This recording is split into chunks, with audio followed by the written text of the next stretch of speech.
So in marketing, hope is not a strategy. It's not very effective, and hope is very addictive, and it will interfere with your marketing. So my name is Tad Hargrave, I forgot to say, from marketingforhippies.com. And so yeah, this is about hope and how to let go of hope, because hope gets in the way of marketing. If you sit down with somebody and you're hoping they're going to become a client, this is no good. Your hope will have you be blind to what they're actually telling you, which may be this isn't a fit. You may be getting a lot of signals from them. I mean, this goes for dating too.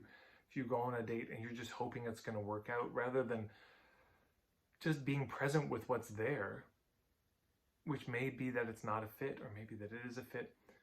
But if you're hoping, you blind yourself to what is, because you don't hope that somebody's going to be a client or become a client if they're already a client. Yeah.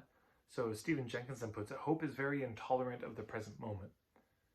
Hope has this real bias towards the future, that something now needs to be different than it is. It just gets in the way. Stop hoping they pick you. I did a whole video on this. Instead, hope for the truth. And here's a better approach that can help us let go of hope. Because we need to forget hope. We just need to forget it. Let it go. And I use the word forget because the etymology of it is so interesting. The FOR at the beginning basically means to abstain from, not to do, the opposite. And then the getting at the end, getin, I think it is, means something like to seize, to grasp, to hold. And so forgetting doesn't mean that you don't remember. You can't conjure the memory of it. It means that you don't hold on to it. Yeah, you were willing to set it down and not pick it up and weaponize it later against yourself or somebody else. So what does it take to forget? What it takes to forget, it's not enough. You can't just will yourself to let go.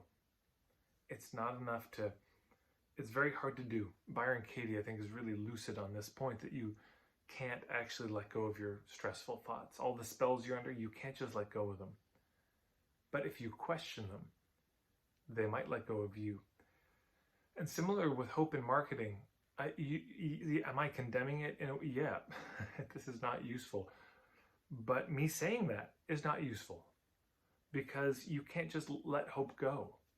It's there. It's just a dynamic. So here's my best sense of how we forget hope, how we let go of it, how we drop it. You build a business model and a marketing strategy that is compelling and strong enough that you have a wait list, and then you no longer need to hope that somebody will become a client. I tell you what, consider these two different scenarios. One is you're talking with somebody and you can tell they are desperate for you to sign up from them, that maybe they're not going to be able to put food on the table that night unless you say yes, if you don't.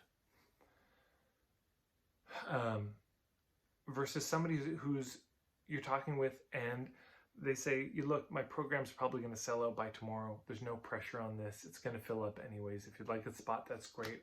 I'd love to have you. But if it's not a fit right now, don't worry. There'll be more later, but this one's going to sell out.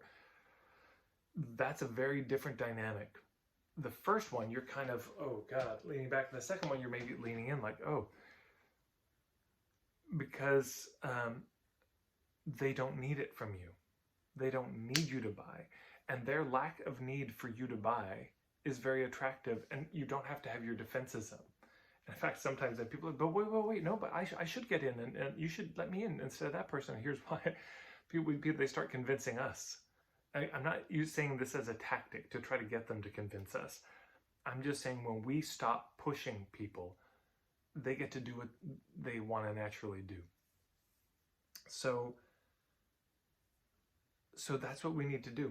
We build a business model, a system, a marketing system that's robust enough that we are no longer desperate for clients.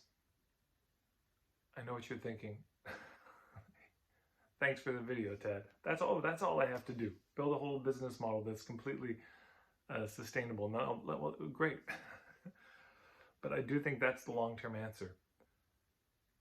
instead of trying to, yes, we of course work on our desperation, question all of our crazy thinking.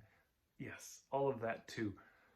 But the real sustainable fix that helps us just let go of the hope forever is not needing those particular people. Knowing that if they don't sign up, somebody else will. Because without that, of course, do we need clients? We do. Do we need people to buy? We do. And that's real. That's not, oh, I'd like it if people buy. We need people to buy if we're in business. And that need will often overpower any kind of meditation, self-sufficiency, healing work you do. If you can't afford to put food on the table, you will become desperate. And then you're going to hope that everybody works with you. Everyone you talk, hope they're going to work. I hope this person will buy. So handle it. Just handle it. And you'd be amazed what that does. And how, let me just save you years of therapy on this. Just build your business model right. And if you want some thoughts on all this, you can go to marketingforhippies.com. I've got a free starter kit you can check out. Go to marketingforhippies.com/steps. There's a ton more in-depth stuff on the 5 fundamentals, which I think are required for this. And then just get to it. Dig in. And you might be amazed at what comes. And of course, if you really want to dig in, I've got a membership, marketingforhippies.com/membership. You can check that out. And there's a ton of material and active support that you can get in growing your business. So there you go. I hope that's helpful. If you have any questions, thoughts, reflections, just put them in the comments below. I'd love to see them. Take care.